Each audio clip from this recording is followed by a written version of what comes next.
You are now watching The Franchise on the DML Network. Welcome into the DML Network. It's your boy Expert, and we got another episode of The Franchise. We're going to go through the top 32 picks in that first round, and we're going to dissect them, figure out, are they a good pick? Was it a stretch? And you know I don't do this show all by myself. I got the homie HB with me. What's up, Andre? Let's go back. It's The Franchise, and it's right before high-stakes season. So this was a very, very important draft, Expert. No doubt. Very, very important draft. But let's get to some business first before we get into these picks. And the first point of business is EA Play. That's right, homie. If you are listening to this, your boys at the DML Network are your number one stop for everything EA Play. The homie Expert and his group will be in the building in California in a month's time. We will be there interviewing anybody that has time to talk to us. We'll talk to Madden guys, NBA Live, anything that has to do with EA. We are going to be your stop.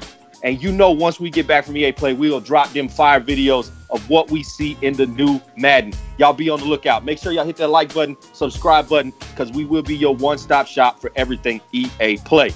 All right, guys, let's jump into these picks, Andre. And the homie KP traded up, and he got the first pick in the draft.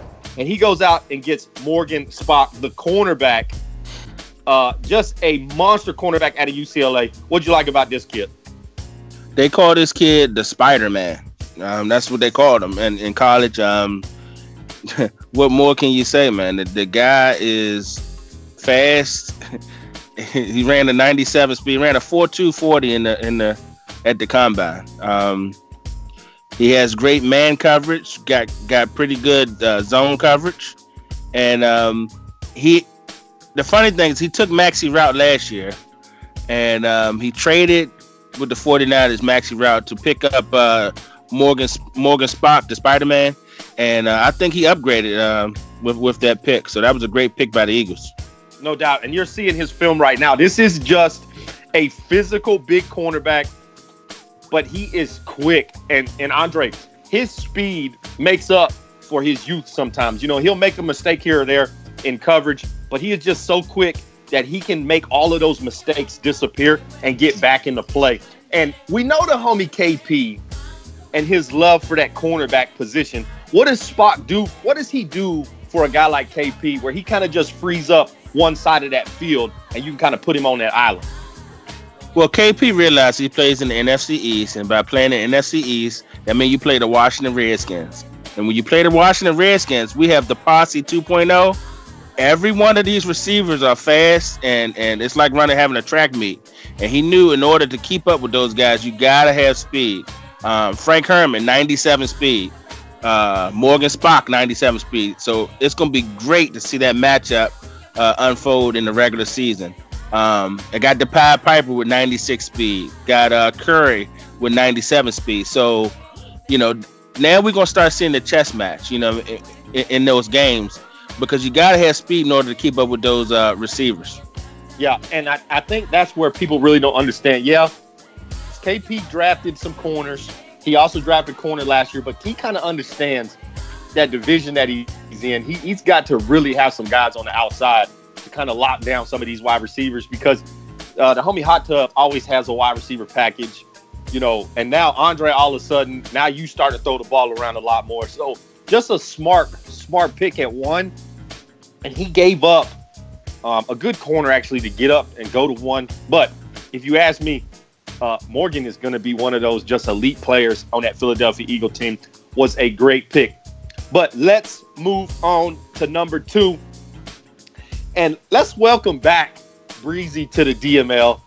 He takes over the Packers. And matter of fact, we have Breezy on the phone so he can talk to us about his pick, Mr. Deron Peters. Breezy, welcome to the show. Thanks for inviting me, man. How are you doing? Hey, man, we are good. And let's talk Deron Peters. Now, your boy H Speed and Expert, we had a little discussion today, as we usually do before the franchise comes on and talk about some of these picks. And neither one of us really like this Peters pick. Not to say that we don't like Peters, because if you look at his attributes, he is a monster at 6'3", 304. But we just felt a different direction. So I want to hear why Peters was the pick at number 2 based on your current roster. Based on the current roster in free agency, I signed 2 receivers that could hold the ball down and hold the receiver slot down. So I wasn't going receiver. D-line, not position of need for free agency. I couldn't find anyone that I really cared for. I needed it in the draft, and Pierce seemed like the best option there. Let me ask you this, Breezy. You took Peters here at number 2.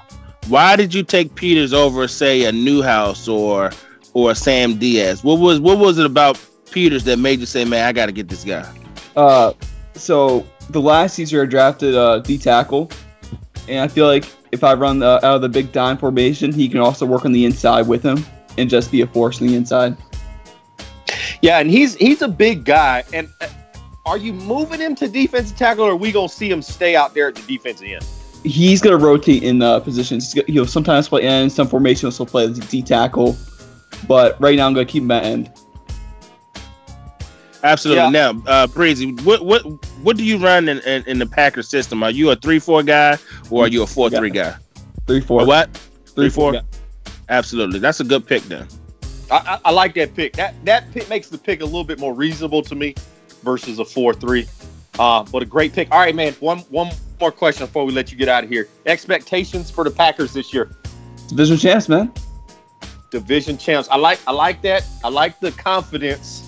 Officially putting the Vikings, the Bears, and the Lions on official notice that you have a new division rival in the Green Bay Packers. Breezy, we appreciate you taking your time. Hold on, expert. I got one more question for Breezy. Now, I think I'm not sure, but you can clear it up for me. Didn't you sign a quarterback in free agency? Oh, I did. Yes. I took Watson. Did you get him? I got Thomas Watson as my starting quarterback. I'm gonna sit Brody Rag this season and let him develop. So it's not gonna be a quarterback controversy in Green Bay. You're gonna go with Watson, or does the former quarterback have a chance to win the job in camp? Rag can only win the position via injury. Wow. Okay. Wow. Hey, he's got a plan. He's gonna stick to it. Best of luck to Breezy and the Packers, man. Appreciate you jumping on the franchise. Thanks for having me on the show. All right, let's move on to pick number 3. And A-Speed, this is a great pick. Great pick here is Maxie Stupor. Tell me about this linebacker. Man, Maxie Stupor comes from a program in Ohio State that puts out linebackers. I think of a Ryan Shazier. The guy is a superstar development. He has the speed. He has the pursuit. They say he's a quarterback on the field. And I was trying my hardest to move up to get to this pick. I had a deal in place with Tight Work. It came down to the last second. He wanted to see if his guy still was going to be on the board. I know he had interest in the cornerback that the Eagles took. Yeah. And he stuck to his guns and he drafted a great Mike linebacker. I would have paired him up with my middle linebacker Trayon Raymond, and we would have had a force in the middle of our 3-4 defense. But this is a great pick, man. Yeah, and I was in the chat with Tight Work when this draft is going down, and he was begging and pleading that his guy will fall to 3, and Stupor actually did. He had a really good shot of him falling to 3. KP going, of course, he was going cornerback. I knew he was going corner. The surprise pick for me was Breezy going defensive end. I was expecting wide receiver there, but Maxie falls to him at 3. This is a guy with 84 speed, 89 acceleration, already a superstar development, 86 tackle. He's got pursuit already. He's already got 84 zone coverage, which is huge for a middle linebacker. This is going to be a day one starter for the Miami Dolphins, who's already a good user and gets a stud at number 3. Was a great pick for absolutely. And the thing about it was I had mocked Breezy to get a receiver in my mock draft, and I also marked the Dolphins to get a linebacker, but the linebacker I thought he was going to get went number 4. Yeah, and let's move on to that 4th pick, where you have the Seahawks picking here, and I believe this was actually a computer pick, if I'm correct. He did have his draft board set up, but let's talk about Michael Matthews coming out of Nebraska. 6 foot, 233 pounds, 88 speed coming out the gate, 85 acceleration. Talk about Michael. Woo. Michael Matthews coming off that edge. He reminds me of the guy I got last year, my guy Austin. Both of them got the same type of speed, but definitely quick development. It's going to be interesting, man. I think the Seahawks should be excited to bring in Michael Matthews. He was the number one linebacker I had on my board as far as outside linebacker. Yeah. He's come from a great line of Nebraska linebackers, man. The guy has speed, and look, I know a lot of times I hear people say, well, speed's not everything, but 88 speed coming off the edge, if you blitz him or whatever, he can get to the quarterback before he releases that ball and cause havoc like a young Von Miller. So this was a great pick that the Seahawks got at number 4. Man, that was definitely a great pick. Yeah, and you just saw his tape from when he was at Nebraska. And this is a guy that does it all. He can go after the quarterback. He can play in coverage, plays the run very, very well. Just a guy who gets off blocks very, very well already at a very young age. And his zone coverage is at 76, something he'll have to build up. But this is a guy in space who has the speed to play at that middle linebacker, right outside linebacker position. And was a great pick. It's good to see the draft board actually working for guys that are trying to go and get those players that are elite, especially in those top picks. But was a great pick by the Seahawks. Expect to see a lot of big things from this linebacker. Of course, it's all about system at this point as we get closer and closer to high stakes. But a great pick at number 4. Let's move on to number 5. It's the Baltimore Ravens. And they get Roy McLaughlin. Talk about this kid coming out of Stanford. Man, I was looking at Skill Trade's roster and the Baltimore Ravens roster. Yeah. And they needed a wide receiver in the worst way. I really thought that this was a great pick. The guy was the number 1 receiver on the board. The guy's 6'2". He got the size. Yeah, you would like him to be a little bit fast. He got 89 speed, but it's decent. You know what I mean? He's a possession receiver. His spectacular catches at 95. Already. Catching traffic, 87. 94 jumping. So this guy's going to be the guy to move the chains. So this was definitely a great pick. I don't know if the Ravens actually picked this pick or did he just set his draft board up. But however he got it done, he got it done. Great pick right there, number 5. Okay, so, Andre and I don't always agree on everything. So I'm actually going to go the other side of this. Yeah, McLaughlin has some really good attributes at 95 spec catch, 94 jumping. This guy can jump out the gym. At 6'2", 213 pounds, this is a big guy. But we're going to see some other wide receivers come through with that size, with some of those abilities that are a lot faster, and would have been a better fit here at number 5. I can't say that this was a reach pick because he is a good wide receiver.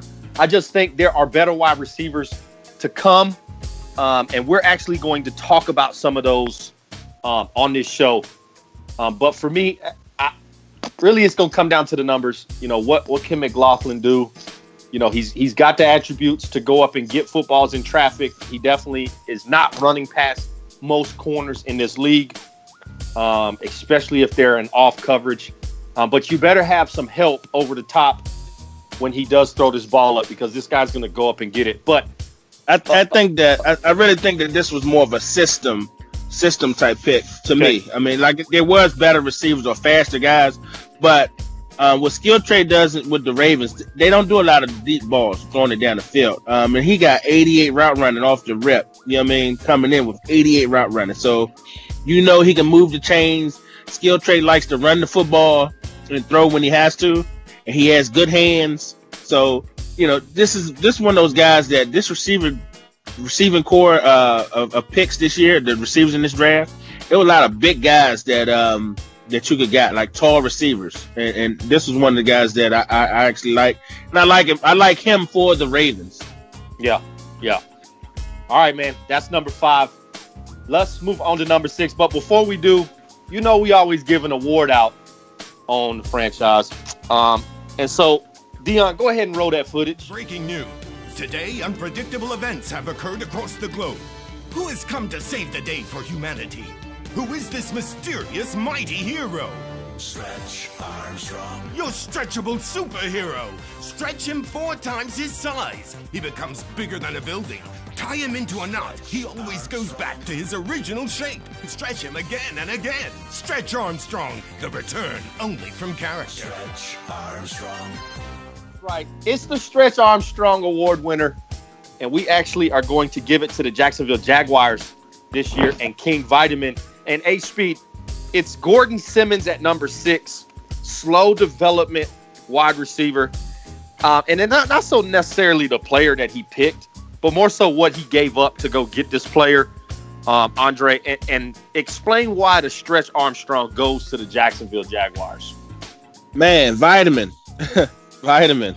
Hey, I know you've been doing your thing in the AFC South and have some struggles or whatever, but you gave up a 90 overall defense end, superstar, young kid, 24, 36 and a half sacks in like 2 seasons, to move up to the 6th spot, to get a Jag. So he fits perfectly. You know what I mean? You traded a star to get a Jag. Now, Gordon Simmons might turn out to be a stud. I mean, the guy's 6'6", 24 years old, 220 pounds. And I think maybe Vitamin seen a lot of Avery Parker from 17 in Gordon Simmons. Yeah. They got the similar build. He ran a 4.3 in the combine. I had my eyeballs on him. I figured somebody was going to take him early, and he came up and got him. So it definitely was a stretch pick based off of all that was given up. You gave up a superstar in a 4th round, and to get Gordon Simmons, and we'll see how it works out for you.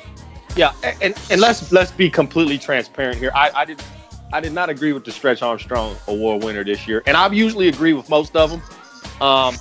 But I understand why this award goes here at number 6. It's not, like I said, it's not always just on the player that you pick. A lot of it is, what did you do to go get this pick? And like HB said, man, you just gave up a lot to go get to what HB calls a Jag. For those of y'all that don't understand, Jag stands for just a guy. And that's what Gordon Simmons is to HB. He's just a guy. At 92 speed, 84 acceleration, but he's a slow development. Now, again, he has attributes. 88 catching traffic, 90 spec catch. He's got 88 jumping. He's got some attributes. Now, he's got to get that route running up, only at a 74. Definitely got to get that up. But again, it'll come down to the numbers. I promise you this. Gordon Simmons is on a roster that's going to fight for a playoff spot in the Dynasty. And we'll see what he does with that. But let's move on to pick number 7. And it is the Atlanta Falcons.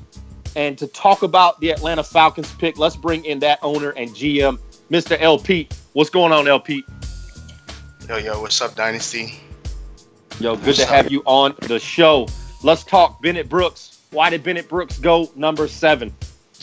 A lot of things was happening last year. We went 4-12. A lot of our suspect play came out of our secondary and our linebacking core, not getting pressure to quarterbacks. So I went to try to get something, worthwhile. Okay, is this a day one starter that you think makes that big of an impact on your roster there in Atlanta? He's gonna have to be. We're struck in the corn, as they say. We're trying to get people in. It's tough being in Atlanta Falcon right now. Deion Jones is hurting. He's like, I need help. Give me a guy on the outside. I can do it on the inside. But so we're working that issue, and I'm hoping this guy Brooks can come in and make an immediate impact to that linebacking core. All right, LP. What system do y'all run down there? Y'all 3-4 guy or 4-3? We're actually a 4-3. We're a 4-3. Traditionally, it's just been tough trying to get the speed rushers on the outside on the DEs, and then our linebacking core is not really adjusting well to trying to play coverage and play pass rushing. So I went out and got a guy who could try to do both. I see his zone coverage is a little low. I see his man coverage is nowhere to be found, but I need that pressure on the quarterback to make him throw the ball sooner, give our guys a break. You know what I'm saying? Trying to get in there. Absolutely. Now we see that Bennett Brooks was a slow development. Now, when you seen that he was slow development, what were you thinking about that? Because everything else to me is on par. I like Bennett Brooks coming out of the draft. He has everything. He has 82 block shed, and he has good finesse and power moves. How can you get that slow development, to move up? It's basically going to just come down to how he plays the game. We'll see. So far in a couple of preseason games, I see some things that he's good at. I see some things that he might have to work on a little more. But I think we got somebody in we can work with. That slow development is not going to it's not going to hurt him at all. We'll be able to hopefully bring that up, change him, make him better. Yeah, and I got to play Mr. Brooks the first game of the preseason. And here's one thing I do know about the kid: when he hits you, he hits you. He has 89 hit power, and he put my running back down the first play. I was certainly glad that injuries were not on, because I may have lost my running back for the rest of his life, because he hit him and put him about 4 yards back in the backfield. Was just a big physical linebacker. Now, you talked about that man in zone coverage. How long do you think you have really to build that up? To have a guy like Brooks in a 4-3 where you're asking him to play a lot of coverage. It's all going to come down to how he adjusts. I think I got some time with him, working with him through preseason, trying to get him to understand the concepts of just the basic schemes of the coverage that Atlanta Falcons use. So hopefully we can turn that around. Maybe try him in different positions, actually, especially like in the middle, interior. Because like you said, he does hit hard. I like being outside rush him. I like him on the inside. Yeah. And he's a tall guy, so you got to also remember, if he's a tall guy and he can jump, he's got an 89 jump. He's bound to make some type of play. You know what I mean? Yeah. So his versatility is going to be key to changing the way his coverage scheme goes, and we're hoping to get that out of him. Last question for you, LP. Yeah. Being as though you said that you really don't want him in coverage, can we see Bennett Brooks on third down lineup with his hand in the dirt as a defense end? As far as the Atlanta Falcons is concerned right now, probably not. We'll probably keep him in that. That back coverage in the linebacker core, because right now I have a lot of talent coming out of my DNs, and I'm hoping that them and the D linemen can produce that pressure we're looking for. No doubt. All right, man. Do we see the Atlanta Falcons 4-12 another year in the dynasty? Not this time. Not this time. All right, guys. That's the homie LP. And for those of you that speak HBO, Mr. I Pete, man, we appreciate you taking time out your day and jumping on the show with us, man. Hey, no problem. All right, guys. Let's move on to the next pick. All right. This one is special. And I prefaced this earlier. We were going to see some wide receivers come up that I like more in the Ravens pick. And here is that guy right here. Morgan Fuller out of Clemson. Hey, Speed, this is 6'4", 235, 92 speed, 90 acceleration with quick development, who has all the attributes either equal or some even better than the guy we saw go at 5 or 6. Is this the best wide receiver in the draft? Man, it's close. I like another guy that the Eagles took later on between these two guys. Morgan Fuller, coming out of Clemson, man. He was one of them guys that put the Clemson Tigers on his back, man. Whenever they needed a big play, Morgan Fuller made the big play. Either he can run by you, he can run around you, or he could just jump over the top of you and snag balls, man. Morgan Fuller, I talked to the coaches at Clemson, man. They said the dude's a leader. He's one of those hard-working guy. So he's definitely going to help that program out in Minnesota. And we're going to see, man, because Minnesota had, they got an established quarterback in there, and I'm sure Gasperson is going to love throwing the football to Morgan Fuller. No doubt. And you have some attributes in Minnesota, H-Speed. You got Connor June right now, still a fast wide receiver, even at 27 years old, who's the veteran really in that group. You got Tavasi, who's that really fast slot guy, 93, 94 speed, also as a veteran. And then you bring Fuller in, who's this young kid, 22 years old, but he is just a physical specimen. And really, are they putting the pieces around Gasperson to make this the year where we find out, is this the quarterback that leads the Vikings into high stakes? Absolutely, man. I think if it doesn't work out this year, man, you really got to think about going in a different direction. And I believe they drafted a quarterback in the second round that's going to push Gasperson. I think they still need a running back. I think they played their best when they had Dalvin Cook before they traded him to the Lions. When they had Dalvin Cook running that football consistently, I think that's when they were playing their best football. Now they got the weapons on the outside, but they still need that piece on toting the mill. Yeah, and they have Todd Gurley, their veteran running back. They paired him with Joseph Walton, which is their speed guy. And then they have really that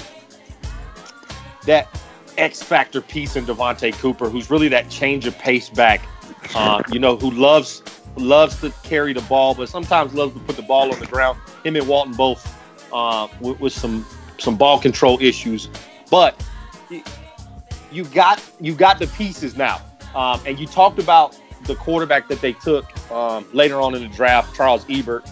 And this is why I ask, maybe this is not the Gasperson show very much longer. The Vikings obviously saw something in Gasperson that said, hey, we need to go get us an insurance policy. And so they take the kid out of Texas, which I'm surprised he fell that far, and Ebert. So we'll see what the Vikings have this year. It's going to be amazing to see Fuller and what he's capable of doing, because that is just a monster at wide receiver. But let's move on. Injuries is what they're saying, expert. Injuries is what they're saying with Gasperson. I mean, the guy's been hurt every year, I believe, since he's been in the league. So that's definitely a great pick that they got out of Ebert in the second round. And I expect him to push Gasperson, if by performance or by injury. Yeah, no doubt. All right, let's move on to the next pick. And it's Matty Ice, a.k.a. Matthew, and those New Orleans Saints. And this is just, you got Wesley Beck here with the 85 overall as a rookie. What did you think when you saw this guy come off the board coming out of Michigan State? Well, I seen Matthew Ice made a move. He traded up to, he traded a superstar cornerback to move up to the ninth spot. He traded the kid Calhoun. And I was like, man, he must be going after one of these cornerbacks. Or I was thinking maybe that tall 6'4" cornerback that went to the Bengals. Or a receiver. But in talking to the GM of the Saints, he was thinking that he wanted to get his running game back on track. And he went out and got him a monster in Wesley Beach, man. The guy is, he doesn't do one thing well. You know what I'm saying? He's a complete back. The guy can run away from you with the speed. He can run over top of you with some trucking action. He can juke you out your shoes. He has good carrying. And in Michigan State, we seen him break all kinds of records there. And he led the conference in rushing for the last 2 years. So Wesley Beach was a great pick, man. 85 overall coming out as a rookie.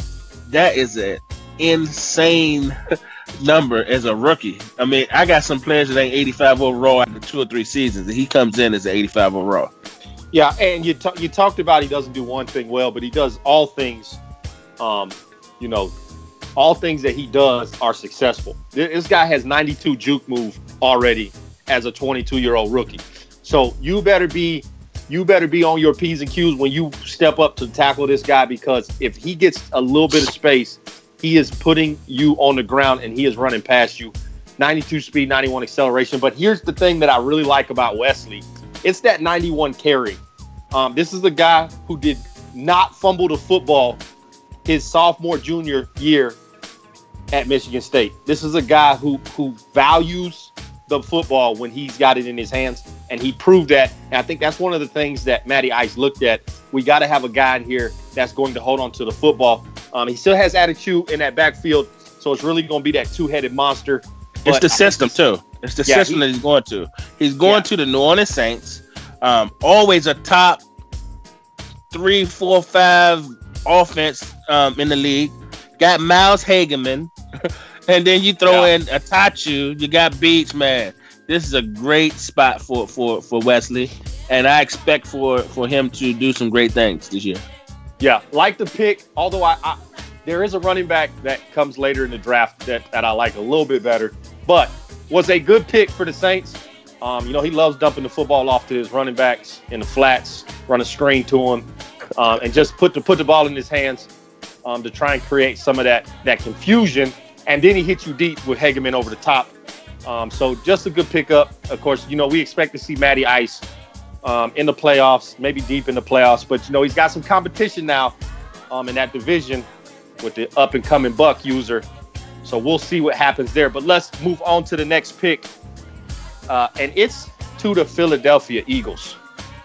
And this is the guy that A-Speed you alluded to.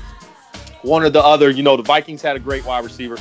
This is the other wide receiver that you talked about, and it's Ty Hudson, coming out of the best college football program, the University of Wisconsin. 22 years old, 6'3", 191 pounds. A little bit on the light side compared to where the Vikings guy is. But he's got 92 speed, 93 acceleration, 94 jumping coming out the gate. What'd you like about Ty coming out of Wisconsin? Man, Ty Hudson, talking to the scouts in the pre-draft and throughout the combine, everybody was saying that he reminds them of A.J. Green. And that was the comparison. And he's a smart kid. He already has 76 awareness as a rookie. He has the speed. He has the size. You would like him to be a little bit, maybe they get him in that weight program and put another 15, 20 pounds on him. But it works for Ty. Man, I talked to the coaches of Wisconsin. They say the guy he's definitely a leader. He's one of those guys that does the right thing. And man, I gotta play this Eagles team, man. And the thing of it is the guy I gotta compete with him and with Hot Tub in this division. And this guy gets 2 top 10 picks. You know what I'm saying? It seems like he's in the top 10 every year. I mean, and everybody, it's amazing. And so, we got to compete. We had 2 top 10 picks a year ago. He gets 2 top 10 picks this year, and it goes back and forth because, we got to see each other. And that's just another guy that we have to worry about. Yeah, and this is a big, tall wide receiver. And do you think maybe, he's kind of seeing that blueprint over there in Washington, where you kind of have that fun bunch. What do you call them, version 2 or something? The Posse 2.0. Yeah, I don't really pay attention to those Redskins very much. But you got really a three-headed monster at wide receiver, and I think KP is very smart about looking what's going around in the league and what's being successful, especially being the NFC East, where wide receiver play and quarterback play is so important. He goes out and gets Ty Hudson, which is just an amazing pick at number 10, which I don't understand. See, this is another wide receiver. I don't understand how he makes it to number 10 when we have a wide receiver go in the top 5, top 6. Well, this was great scouting too, expert. The guy I think his scout number was supposed to be a 5th-round prospect. He takes him at number 10, man. The Eagles did their homework. They loved him, and hey, he turns out to be. HB, we talk about how important in the dynasty, how important it's not just about your stick skills. You can make or break yourself with your scouting points, with your draft, with your, are you filling holes that fit your team? And you got a guy like KP who we see is successful time and time again. And then we see guys like the Ravens who are constantly just Jags every season in the Dynasty. So this is where you got to really step your game up as a GM. And shout out to the homie KP. He did his homework. He didn't look at, what the scouts projected him at. And you got to take a page from his book. We'll see another team that's going to pick a guy up in the first round. That was a 6th round projection. But you gotta kind of look past all that and see, does he fit the mold of what you're trying to do? But enough about the Eagles. I know you don't want to talk anymore about the Eagles. Let's move on. And it's the Carolina Panthers. And let's talk another wide receiver coming off the board. This is one of those little fast guys. This is the SJ specialist, like we like to call it here on the show. Little 5'9" rookie coming out of Georgia. It's Josiah Robinson. 95 speed, 92 acceleration, 87 route running. And this little guy catches everything. 87 catching. Talk about the kid coming out of Georgia. Yeah, I think this was this draft started to get a run on receivers starting at the 5th pick. And we'll see. We've seen, the Ravens take his guy. You've seen Hudson come off the board. And we've seen Josiah Robinson coming off the board right here. With the runner receivers, but this is not like the other 3 guys that we've seen as far as a big guy. This is the first small receiver. He got a chip on his shoulder. I heard the coaches in Georgia told me he has a fire. He's hot-headed, but that might work for the Panthers. He might be another Steve Smith type of guy. They said that. Sometimes he can rub his quarterback the wrong way because of how demanding he is as a personality. So we'll see how that plays out in Carolina. But you love the 95 speed. You love the 92 acceleration. You love that he catches everything. And we'll see what happens with Josiah.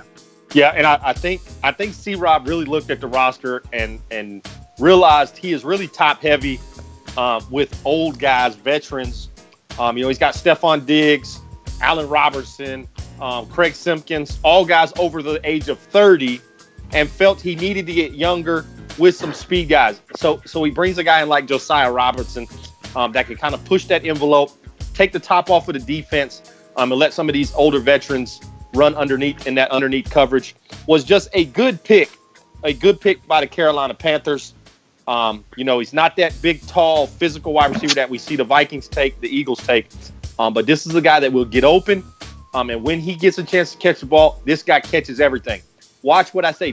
When this ball is thrown to Josiah Robinson, he will do whatever he can to go get it. Because you talked about that chip. This is a guy who thought he should have been a number 1 wide receiver off the board. And we'll see if he plays to that ability. Let's move on to pick number 12. Pick number 12. But before we do that, let's pause for station identification.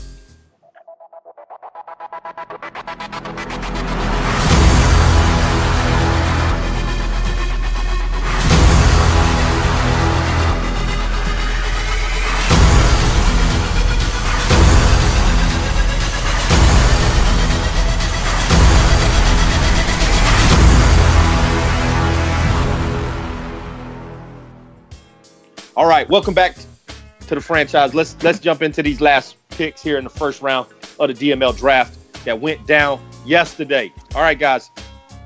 Defensive tackle going to the Cleveland Browns, Mr. Houdini, and he picks Charles McFadden coming out of Texas A&M. And I really like this kid. 6'2", 285 pounds, 8 speed, but he's got 82 strength. He's already got 80 block shed, 83 power moves.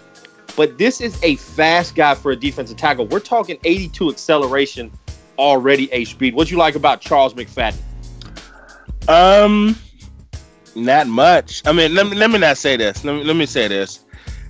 If you feel like you need a defensive tackle, McFadden, okay, you took him. But in my opinion, I think there are other guys that you could have got. A Diaz that the Falcons got. A LaTuan Hood. I mean, these guys are basically the same size or bigger. He's only 285 pounds at defensive tackle. I mean, and his strength is not up there. But I do love his acceleration, and I love his block shed and power moves. So they got the guy at Texas A&M though, I will give him this credit. He will rush the passer. He's more of a pass rushing defensive tackle than a run stuffer. So we'll see how it works out for the Browns. Yeah, and if you look at the Browns roster, he had 2 guys on the roster at defensive tackle. You know, he's got you know, if you look, he really loves those undersized defensive tackles, 285, 290. He's got Antoine Coleman, who is just a monster on the inside at 92 strength. And then he's going to pair him with Charles McFadden. And you expect the Browns to really try and stop that run up the middle. You know, he felt it was a need for him. And so you go and get the kid out of Texas A&M, who, if you look at his tape, the kid makes plays all over the place at Texas A&M. And he plays in the SEC. So, you know, he's played some of the top talent offensive linemen. And this is just going to come down to, can he fit into that scheme in Cleveland? You know, the homie Houdini has struggled this cycle. He's got to do something quick. We are really close to high stakes A-Speed. This is really the last draft where you can draft that guy, where you can develop him, because next year you got to find a stud in high stakes. You cannot afford to miss. Absolutely. In these couple drafts. So, you know, this is the last really draft where you can take a year to develop a guy. And we'll see how Charles McFadden really fits into that scheme there in Cleveland. So let's not waste a lot of time on some of these picks. Let's move on to pick 13. And it's our first lineman, A-Speed, at pick 13. And it goes to the Oakland Raiders. Houston Bazinez, coming out of Florida State. And this was just a big physical right guard. 6'4", 340 pounds, quick development, 86 strength. This is just an anchor on that right side of the line, HB. What you think about it? Absolutely. He goes out and get him a side of a building and plug him in at right guard at 339 pounds. The guy got pretty much everything you want in the lineman. I love this pick. Florida State. At Florida State, he was one of them road grinding, run blocking type of right guard. So that's a great pick by Darkness and the Raiders. And let's bring Darkness in here and talk about his pick here at number 13. Darkness, welcome to the show. What's going on, man? Hey, welcome. Thank you, guys. Appreciate you having me on. Hey, no doubt. Let's talk Houston Bazinez. What was the need here at 13? Was this the guy you were looking at the whole draft? He was on my board, but I really was looking for wide receivers, and they just ran all the wide receivers went so early. I said, you know what? My line is getting old, and I got a bunch of youngsters that ain't doing it, so I had to pick up the best one I was available. Yeah, when you saw this guy, what'd you think when you first saw his card come on the board? I was happy, man. Happy. 22 years old, 86 strength. He got great footwork, 68 speed, 78 acceleration. So if I got to pull him, he's gonna be right in front of my beast of a running back. Okay. Darkness, I got a question for you. How would you grade your draft overall? Did you feel all the needs you felt like you had coming into this draft?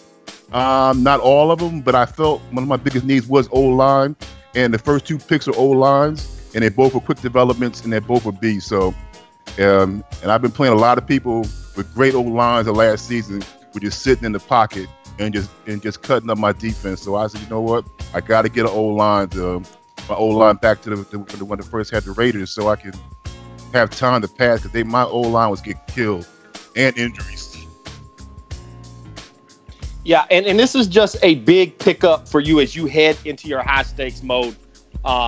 Do you feel like you're 1 or 2 pieces away from getting back to that, really those first couple seasons you had this cycle, where you just were a dominant force on the defensive side, and just really need that offense to finally start clicking, to put some wins on the board and make you successful?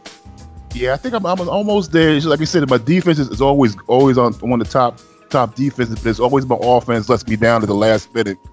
But they're getting my wide receivers get a little older, so I just need another wide receiver, because that's what I really wanted. But those guys took all the wide receivers. You're never gonna get no linebacker at 13.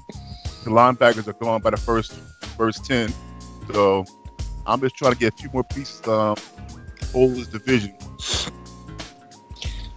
Well, I mean, there are some linebackers we'll see later on in this draft. That, Yeah, you're right. You're right.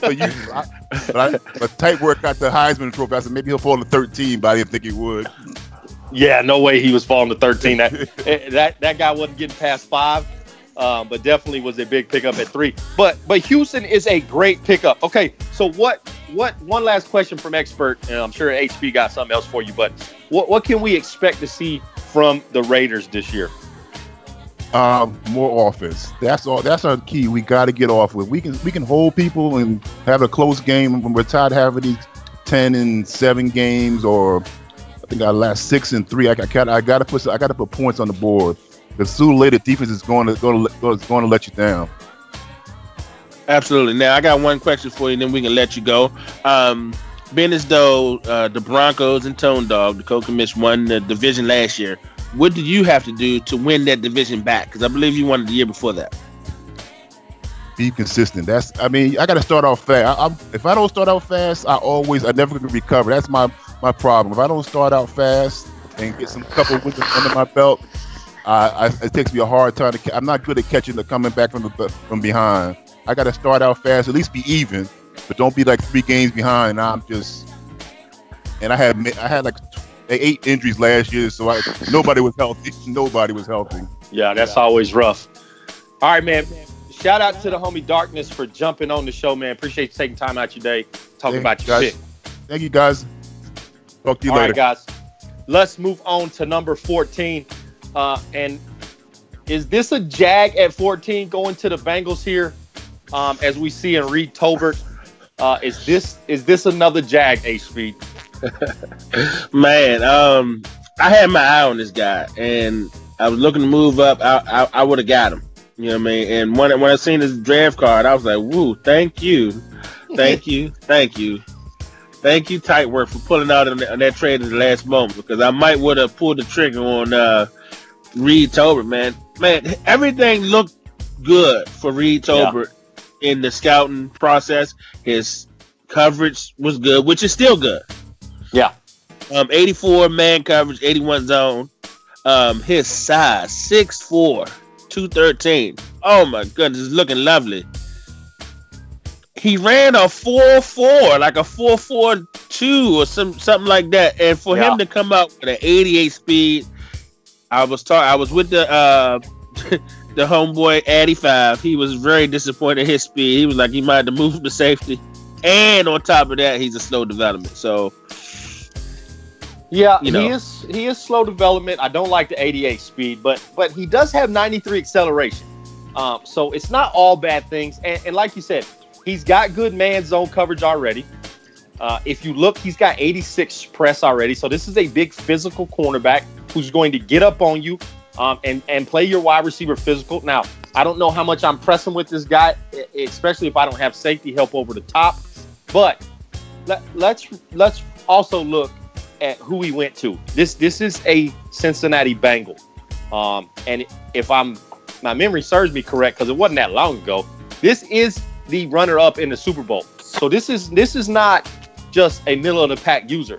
If you ask me, Addy 5 is a top 5 guy in the DML. Now, he hasn't hung a banner yet, but when you see the Cincinnati Bengals on the schedule, you have a dogfight coming to you. You better be ready to go, and you cannot make a mistake. And I'm anxious to see what Reed Tolbert does for the Bengals. I expect this guy to be a good addition to Cincinnati, whether he plays corner, whether they move him to free safety. This guy will be a piece that the Bengals use. But or even in the slot. I mean, 6'4", he's a taller, rangy guy. A lot of people were comparing him to Richard Sherman. He doesn't run real fast, but he can run that cover 3 scheme, and he has them long arms. Yeah, no doubt. All right, guys, let's move on to the number 15 pick. It is the Detroit Lions. And maybe this is just me, but you get Reginald Shianko coming out of Stanford. 6'2", 260 pounds. The guy, physical-wise, looks the part. Not a fan of the 80 speed at linebacker. He does have 89 acceleration, so he will get up and start going. He does have 87 block shed, 85 tackle, 86 hit power. I am not a fan of this pick because I think there are some linebackers we're going to see later on that are a little bit faster.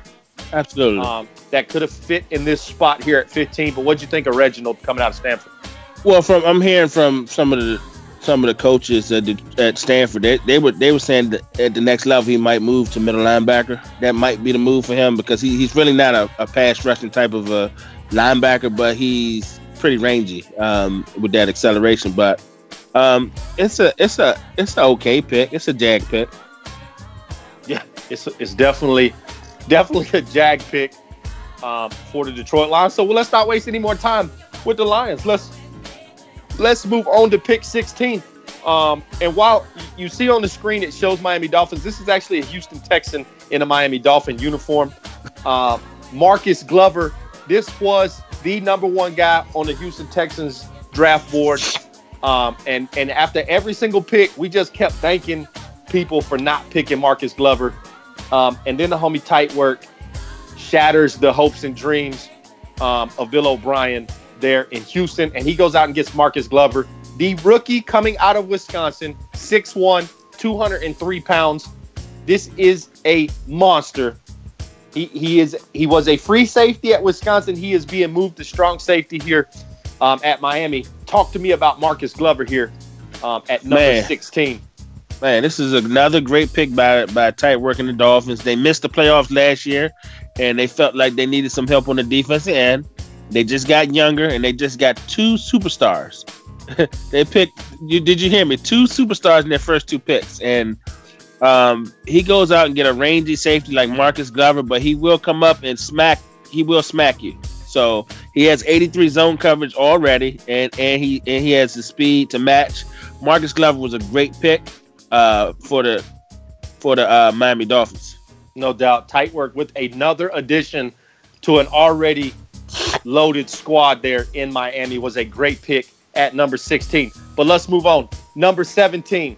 It's one of the new guys in the Dynasty, and here is a defensive tackle going at 17 who really attribute-wise is better than the defensive tackles we've seen go before him, and Anthony Collins, the rookie coming out of UCLA, 21 years old, H-speed, 6'4", 304 pounds. Is this the guy that should have gone to Cleveland if we're going defensive tackle?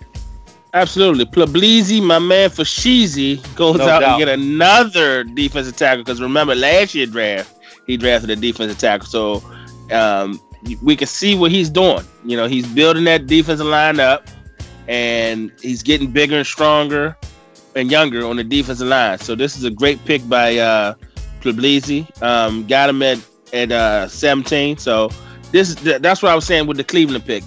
You got a guy in Anthony Collins that went 4 or 5 picks afterward that was a little bit better. Yeah, and you talked about the guy he picked last year in Iran Biggers coming out of the U, 6'2", 305 pounds. And you have two monsters in the middle. If you play the Chargers, you cannot run any draws. You not running no dives. You better get sweep and stretch and counter ready because this is a team that's built from the inside out. And he goes against Anthony Collins, the kid out of UCLA, who I just don't understand how other GMs don't have this guy as their number one guy. Made every play he could at UCLA, never took a playoff. And this is a young kid, 21 years old at 6'4", 304. This is a great pick by Puglisi for the San Diego Chargers at number 17. But let's move on to number 18, and it's those Houston Texans. It's your boy Expert in his squad. And we talked a little bit about some linebackers, and this is a guy who was projected in the 6th round, I believe. Now, I wanted the strong safety that the Dolphins took. He was our number one guy on the board. And when he did not come to us, Kylan King was number 2 on the board.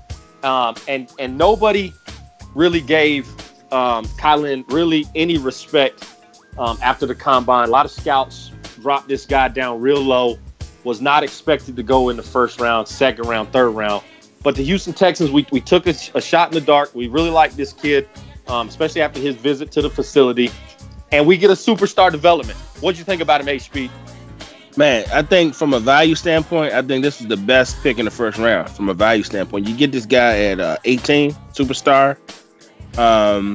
Man, so being as though the kid had a 6th round grade, what made you go ahead and take him anyway at 18? And considering all the, it felt like they were kind of bad mouthing him a little bit on the draft cards. Just nobody was giving this guy any kind of respect. But if you looked at his combine numbers, this guy showed out at the combine. And if you look at his pro day, this is a kid who just was one of those guys that flew under the radar. And he's only 5'11".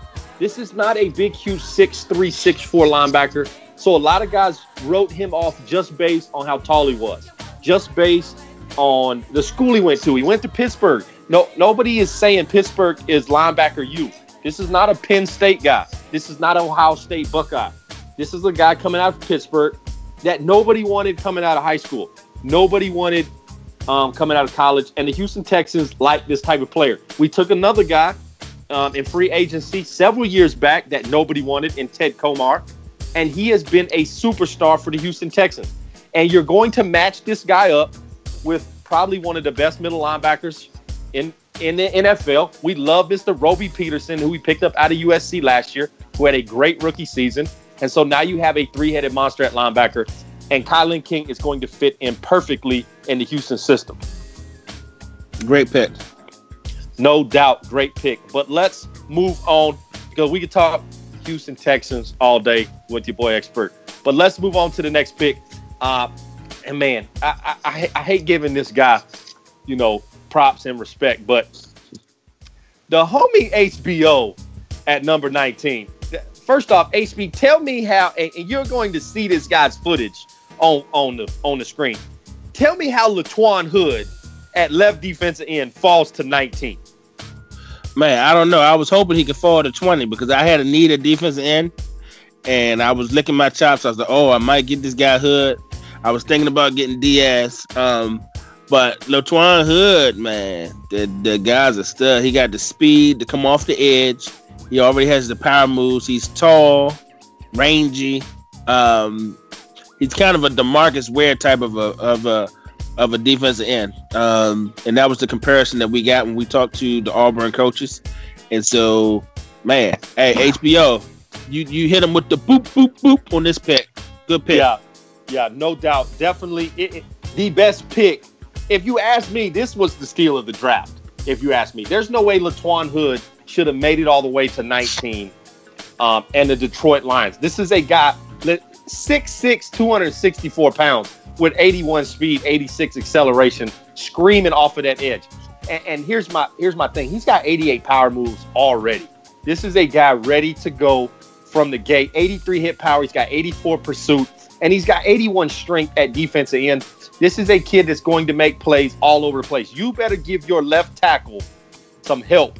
Chip with a tight end, a running back, go out there to fullback. You better go help when you have the Detroit Lions on the schedule, because this is a monster at defensive end. And I just still don't understand how this guy falls to 19. It's one of the things, that maybe guys aren't scouting completely like they should be. I don't see how he falls. This guy was on the gridiron. We talked about this guy. This is why when we talked about the number 2 overall pick, you got a guy like Laquan Hood that goes 19. I would have took Laquan Hood over the Peters kid. I mean, that's just me personally. That's why I thought that pick was a bit of a stretch for me at number 2. A huge stretch for me at number 2. Because I understand the reasoning. You need defensive ends. You need linemen on that defense side of the ball. But you got a guy like Laquan Hood who's got all the measurables, who really is a guy that coming off of the edge is a difference maker for any football team. But let's move on from the 19th pick. Was a great pick by HBO and the Detroit Lions. But let's move to number 20. All right, HB. Dylan Aggers. Talk to us about the Penn State kid at cornerback and the reason he is now a Washington Redskin. Man, I didn't like his 40 time. Let me just put that out there. He ran a 4.5 at the combine, but his coverage skills was very it intrigued us, man. We when we looked at the film and we watched him go up against some of the faster guys that he had to play in the Big Ten. Man, the dude held his own, and he has 94 acceleration, so that kind of makes up for the speed. He's running 89. He's not a turtle. I got another guy, Bennett Smith, that's 90 speed and 97 acceleration. He does pretty well. So we'll see if he goes in the slot or on the outside. I got Fabian Monroe. He's getting up in age and around the 30 age. He's still running the 91 and 90 acceleration, so we're still good there. But you still got to prepare for the future. So maybe Dylan can hold down that slot, or maybe he can play on the outside. We'll see. We'll see what he does when the season starts. Yeah, and do you feel like the way you started to see the NFC East go, where you felt you had to add some help to that cornerback crew? You talked about Moreau. You talked about Bennett Smith. You got some veterans on the team. Alan Hayes is still there. You even got some young guys. Burley Boston's still there. You got Dillard Kenny at corner. You got Giovanni Barker at the safety, man. That guy is a 97 overall. He's a stud. And him and Newman, those safeties back there, they hold it down for the cornerbacks. It really does. So Dylan has the help over the top. I mean, hey, they got him. So, we know what we got to do for high stakes. We have a high-powered offense, and they get the beautiful thing is Dylan gets to play against three of the best receivers in the league in practice every day. Yeah, he definitely gets to play with that Posse 2.0 that you talked about. And as a good pickup, a good addition to the Washington Redskins, was definitely a need for you, especially when you got guys like Hot Tub and KP with those wide receiver cores that they have. But let's move on to pick 21. And it's the co-commish Tone Dog and those Denver Broncos, the division champ Denver Broncos, A-Speed. And we're going to see our second lineman go off the board, Michael Royster from Stanford, 6'6", 308 pounds. This is just a physical specimen. And you see a guy like Tone Dog, who plays the Raiders twice. He's got the up-and-coming Chargers, where he felt, he needed to shore up that offensive line, protect his quarterback. What'd you like about Michael coming out of Stanford? Man, Michael Royster he's an underrated guy coming into this draft process. Not a lot of guys had him on their radar. They were talking about the guys that was on the gridiron. So, but Royster ends up being a great pick, 72 overall, but he's a quick development guy. He's a big guy. He can set the edge. And he has that 80 acceleration with 75 speed. This was a great pick by Denver Broncos. No doubt. Great pickup by Tone Dog. But let's move on, because we got 10 more picks to go through, so we're going to go through these pretty quick. And here is another steal in the draft going to the Falcons here, H-Speed. It's Sam Diaz. You've mentioned him a couple times. What is so special about this defensive tackle out of LSU that surprised you that he fell all the way here to 22? Man, Sam Diaz is a run-stopping beast. We had him on our board as a 3-4 end. I see the Falcons moved on the defensive tackle because they run more of a 3-4 scheme. So this is going to be a great addition to his defensive line, man. The guy's a superstar, 89 strength, 6'4". He has some quickness, 80 acceleration. And when we talked to Nick Saban, he said that not Nick Saban, the LSU coaches, he said that he was one of the leaders in the locker room. Yeah, this is a superstar development with 87 power moves out the gate at 6'4", 297. This could have been the number 2 pick, Nate Diaz, number 2 to the Green Bay Packers. But, hey, what's done is done. I'm sure El Pete is going to love to see Sam Diaz in that defensive interior. Let's move on. Pick number 23. Matty Ice again. It's those New Orleans Saints. His second pick in this first round. He goes halfback the first pick, and then he goes and gets him a wide receiver that has already ran past 2 cornerbacks in the division before they've even played a game. He's got Hageman, and now he's got Jamal Fairley. Talk about this kid coming out of Louisville that nobody was talking about going into this draft.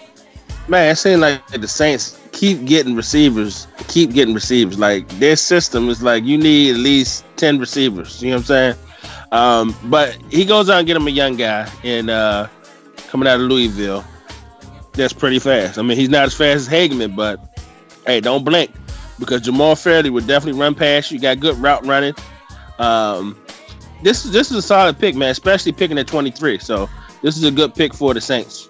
Yeah, and this is a guy who's going to get your second best corner or maybe even your slot corner, and he is going to find open spots in that defense. Another good pick by Matty Ice, who is still trying to get over that edge to hang his first banner. Maybe that will happen in this cycle.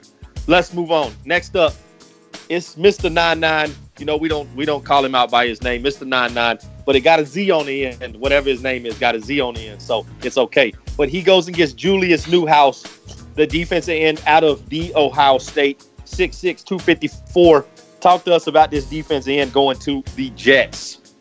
Man, I was a little bit surprised that Newhouse lasted as long as he did. Speed rusher. He had a pretty good combine and had pretty good scouting numbers. So he goes out and get a guy. His confidence is not up to par right now, but I'm sure playing with the Jets, he'll get that up real soon. He has good finesse moves, decent power moves, but the guy is a terror off the edge.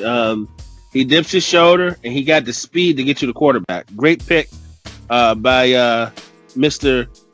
Sweets with a Z.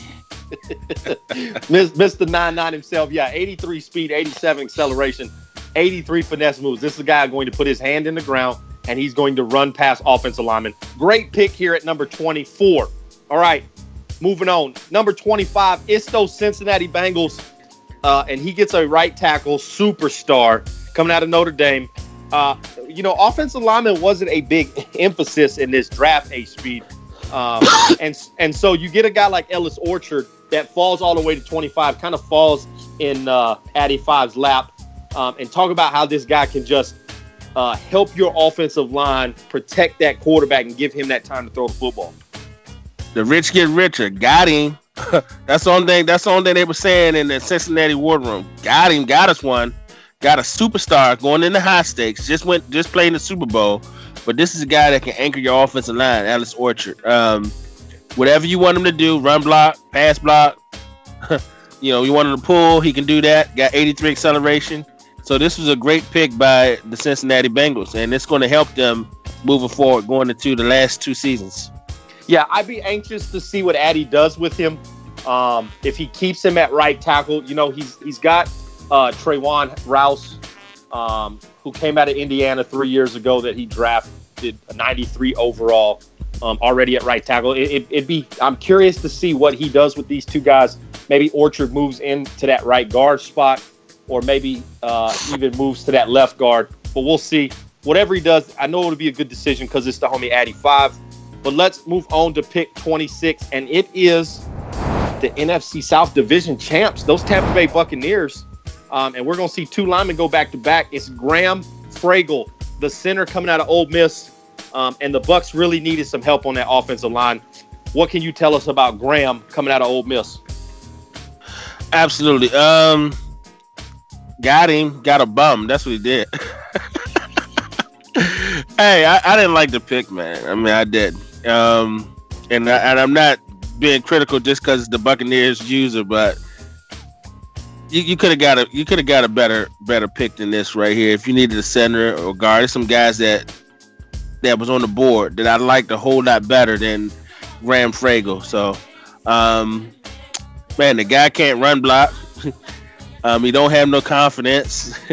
So we'll see what happens with Graham. All right, here's another one where I'm going to disagree with the homie HP. This is an 86 strength, 81 pass block already. He's got 84 impact block. He does have 80 acceleration. You're not asking your center to pull a bunch. But this is a guy who is going to be a solid piece to the Tampa Bay Buccaneers. Now, he did not have a center on the roster going into this draft. So he was, like I say, he was soft with the offensive line. He needed to add a piece there. I also would have liked to see him maybe go fullback. Running back here. I do like exactly. Rashawn. I like the running back right there. Yeah, Rashawn Merciless is a decent running back. Still a speed kind of guy, but he could have got him a power back here, or he could have even gone wide receiver. There were some wide receivers still on the board here. that I would have liked. But again, his offensive line needed help. And this was really a pick of need. So I really can't fault the guy who goes and picks a guy that he just has a positional need. Need versus that's the thing. Need versus best player available. You know what I mean? To me, I feel like you lost Cherry. Okay, you didn't re-sign Cherry. You need a running back. There's some running backs and receivers that's on the board that could have filled that. You know what I mean? And it's some offensive linemen that went in the second, third round that were better than Graham. That's just from my opinion, but you know. Yeah, and you know, he needed some help at linebacker too. I could also seen linebacker go here. But he is the division champ, and he's the champ until someone knocks him off. But we'll see. It's going to be a heated rivalry down there with those Saints and those Bucks.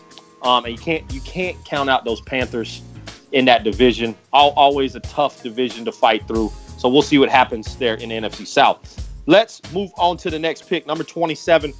And it's King Vitamin again. And he goes and gets a strong safety, Henry Person, out of Texas A&M. Now, he is a slow development, but I'm going to say this. This guy has all the attributes you want at strong safety. Yeah, he's not the fastest guy in the world, but I don't need my strong safety to be a burner. This guy has 88 hit power. He is going to take your head off if he gets an opportunity. He's already got 81 zone coverage. I like this pick at 27, other than the slow development. What'd you think, H-Speed? Solid pick. And sometimes you give a certain pass to certain guys. You know what system they're going to play in. The secondary in the Jacksonville Jaguars is ridiculous. And when you add a guy to 6'4", 212 pounds, man, he's going to come up and he's going to thump anything that's moving. I mean, you got Lattimore already in that secondary. You already got Jalen Ramsey, and you already got a superstar free safety that he got on the roster as well. Yeah. So when you pair a guy like Henry Pearson in that lineup, man, slow development or not, I think it's a solid pick. Yeah, he's got the free safety, James Ingram. I get to play this guy twice. This guy's everywhere. I really do think that James Ingram has a twin, and they play 12 guys on the defense because he is you're talking 99 zone coverage, 99 man coverage, 99 play recognition, 99 pursuit. James Ingram is just a freak of nature, and now you got a strong safety who is literally a linebacker playing strong safety, and just a hit stick away from ending careers. I like this pick. I hate that he goes to the Jacksonville Jaguars, but a great pick, and he won't be slow development very long. I'm sure the homie King Vitamin has a plan ready to go for this guy. Let's move on. Tone Dog, number 2 pick in the first round. All right, and as much as I loved his first pick, I do not like this pick here at 28. This is the tight end Harvey Long coming out of East Carolina. He is a big physical guy at 6'4", 252. He does have 86 catch in traffic, but we've seen linemen with the same speed that this tight end got. Is this just an extension of a right tackle here, H-Speed? Bum, bum, bum, bum. That's what happened in Price is Right when you fuck the game up, you don't win it. It goes bum, bum, bum, bum. Oh, the guy. I mean, put it like this: his run block is only a 69, so he's really not holding the edge on the run block either. Right. So, I mean, Harvey Long is just a guy, man. I mean, I'd have been happy to get the guy in the 5th or 6th round, or maybe as an undrafted free agent. I've been ecstatic, but in the first round, man, you heard the sound. Bump, bump, bump, boom. Yeah, not a fan of this pick at all. We've already let Tone Dog know we did not like this pick. Was just a bad pick. I don't know if this was a rush pick for Tone Dog. I know he needed a tight end, but there was some better tight ends in this draft. And like you say, he could have used this for a better need on the team.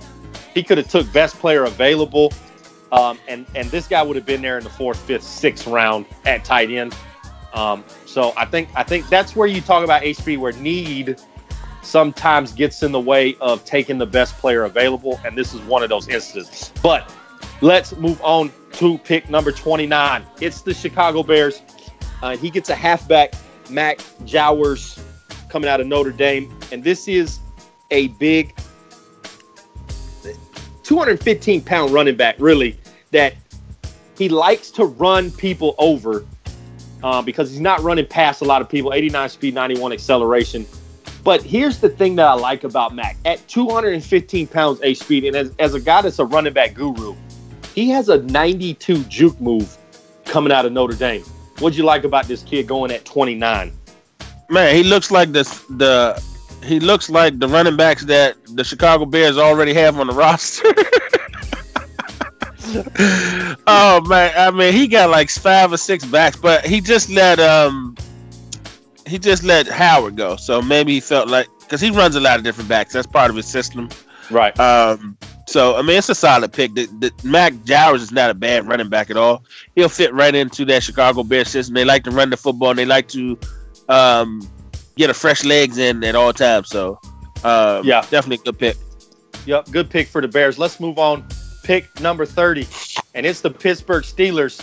And as if the Pittsburgh Steelers needed another speed wide receiver, he goes and gets Jerron Saffold coming out of Auburn to match with Rayshawn McKinnon. He's got Stanley Robinson, and now he's got Saffold. He's going to put in the slot. The 5'8" kid, 176 pounds, but 96 speed, 95 acceleration. And this little guy at 5'8" has 91 jumping ability. This is a guy that jumps out the gym. The only thing I don't like about this guy is that slow development. But talk about Jerron Saffold coming out of Auburn. Man, Jerron Saffold went to the right team, man. I mean, sometimes it's about going to the right team. Sometimes you don't need to be picked earlier to go to a team that's not going to use your talents. They will use his talents in Pittsburgh. I know playing him last year in the preseason, he was just wild with our receiving core. He was like, man, I don't know who to check. So he got a guy in Robinson last year, and then he added another guy in Saffold this year. So, man, that's going to be a hell of a receiving core to defend going forward. Yeah, great pick by the Steelers. Fits into that scheme really, really well. But let's move on to the Tennessee Titans at 31. A 67 overall middle linebacker. Now, he does have some attributes that look really well. 85 speed, 87 acceleration. What'd you think about the Louis Bostic pick here at 31? Man, Louis Bostic was an underrated prospect coming out of Georgetown. Now, his overall is not good, just based off of awareness a lot. But because his other attributes that you look for in the linebacker is pretty good. 85 speed, 87 acceleration, has good tackling. So when you pick it in the back of the draft, man, this is a solid pick, especially if you needed a linebacker. Yeah, was a good pick, and I believe they're going to move Bostic from that middle linebacker. He's actually going to play outside in the Titans scheme because he does have Dre Owens at that middle linebacker, and there's nothing taking Dre Owens away from that middle linebacker spot. The 1-year guy that he picked last year out of Kentucky. So we're going to see Bostic actually play on that outside linebacker, left or right. But let's move on. Last pick in the draft. It's the Dallas Cowboys, the Super Bowl champs again. So congratulations to Hot Tub and those Dallas Cowboys winning another Super Bowl, putting another banner up, and beating the Bengals in the Super Bowl. And he goes and gets a wide receiver, 6'6", 239 pounds. Talk to us about Dixon Driver, HP. Man, these are the type of receivers that Hot Tub like. He liked these big, tall receivers like he had in Welch. He likes to get them in jump ball situations. So we'll definitely be prepared to face Dixon Driver. He's a 63 right now, but I mean, playing that Cowboy team, don't anticipate him being a 63 for very long. But we got some guys, some cornerbacks that we drafted, along with my guy Bennett Smith, who's 6'2" and can jump. So when you playing this guy, you definitely got to be able to high point. He got 90 jumping already, 86 spectacular catch. So those are the things that he has that's working well for him. But he can't run nothing but the 9 route because his route run is terrible. All that he knows how to do is run fades and straight. Yeah, and that's all they asked of him at Colorado State. Just run down the field, we'll throw the ball up to you, and he went and got everything that was thrown to him. And this wide receiver is going to wear number 88 for the Dallas Cowboys. So we'll see if he has drops like the previous 88 they had in that roster in Dez Bryant. But you're talking about a guy that's 6'6", going to a team of a user that knows how to develop guys. You got guys like Hot Tub, like Addy, like KP, like the homie H-Speed, who know how to develop guys. And exactly what you said, this guy will not be 63 when we enter the regular season. I fully expect this guy to be a contributor for that Dallas Cowboys team. And we'll see. Does Hot Tub win back-to-back Super Bowls in a dynasty, H-Speed? Or does someone dethrone the Cowboys this year? Well, I'm not congratulating. I'm not congratulating the first Super Bowl. I congratulate him the second Super Bowl. I think I congratulate him the third Super Bowl. I'm not congratulating him again. I mean, we missed out on the playoffs last year. A half a game, we had a tie. We had a lot of injuries. But I guarantee that, he don't want to see Washington in the playoffs. So we just got to do what we got to do to get into the tournament. And if we get into the tournament, then he will not repeat again. I mean, that's what I'm going for. All right, H-Speed, we got one more regular season, and then we have high stakes in the dynasty where everything counts. Now, for those people that don't understand high stakes, H-Speed, how important is it to play your best football during the high stakes season as we get prepared for Madden 19? Man, it depends on where you want to be picking. You know what I mean? If you got a team in mind that you like, that you seen the moves they made in the regular season, the real NFL, you're like, man, I would love to play with that squad in 19. Then you better be prepared to battle in high stakes, and not only be prepared to battle, be prepared to follow every rule, because if they catch your ass on a rule violation, your ass getting called out. You know what I mean? Yeah, snitch season will be open for high stakes. We had the famous moment from my man Breezy. He's back. Gotcha, motherfucker. That's basically what's going to go down at high stakes. If you do something, it's on the stream, and believe me, all eyes is on me. Like Tupac had the song, "All eyes on me." It's on you. So let me just say this: look, play your game. Follow the rules, and you'll have no problems, man. But just like experts said, you want to be playing your best ball. And try to get as high of a position as you can, so you can pick the team that you would like to pick in Madden 19, and not end up with the Buffalo Bills. Exactly. Especially if you have a team that's your favorite team and they have a good team in real life, you better ball out at high stakes. So advice that we can give is make sure you reread the rules completely so you understand, because there will be dudes with stopwatches when you put a wide receiver in motion. At 1.6 seconds of him sitting still, you will see the GIF come up of Dave Chappelle, and it'll say "Gotcha," and you will be dropping a slot in high stakes. But one more thing before we get out of here, don't forget, if you are watching this, hit that subscribe button. Hit it right now. Don't wait. We will be your one-stop shop for everything EA Play. The homie expert in the championship belt will be in the place to be in Los Angeles. I got some great guys going with me. The commissions will be there. The homie Chris Murray will be there. Hopefully we see H-Speed. Probably not. Hopefully we see a whole bunch of Dynasty guys in the building. We will be live and in effect, and we'll be talking to everybody.